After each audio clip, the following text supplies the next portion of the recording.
At the core of HTML is the HTML tag. So it's pretty important to understand what HTML tag consists of and how to syntactically properly code up an HTML tag. Usually, HTML tags have an opening and a closing tag, and they surround some content. In this case, the tag P, which stands for paragraph, is communicating to us that the content in the gray area should be treated as a paragraph. Now, technically speaking, P by itself is called an element, and together with the angle brackets, it's called a tag. But the truth is, the term is used so interchangeably that whenever somebody refers to an element P or a tag P, they really could mean one and the same thing. Now, most of HTML tags have a closing tag that matches its opening tag, but not all.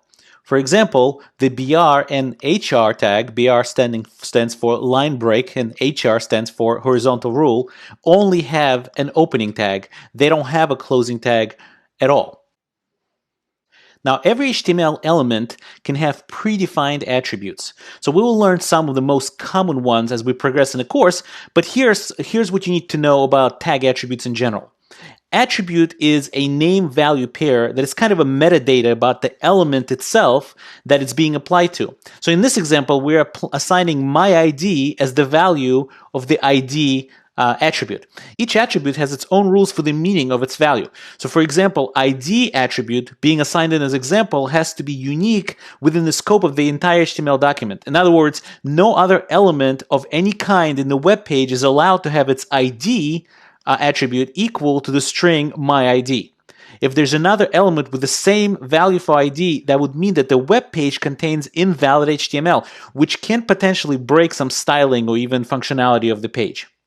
Now let me go over some of the basic spacing rules.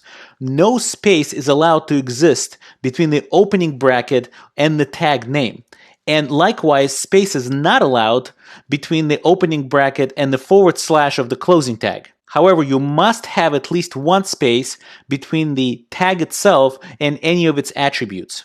And space is allowed everywhere else and is simply ignored. So if you have extra space after the P element in the opening tag, or if you have extra space between the equal sign of the attribute name and attribute value, or you have other spaces, even return characters, all that is completely ignored by the browser. One more rule. Attributes can only be specified on the opening tag, so you can't specify an attribute on the closing tag. Now let's talk about the value of attributes for a minute. In HTML5, enclosing the value of the attribute in quotes is technically actually not required in all circumstances, but nevertheless, it's best practice to always surround the value of the attribute in either single or double quotes.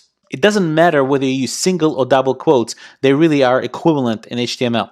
A more interesting case arises when the value of the attribute itself contains quotes, so the actual value has quotes as part of its value. In this type of situation, the only thing you have to watch out for is making sure you close the quote in the opposite order of opening them.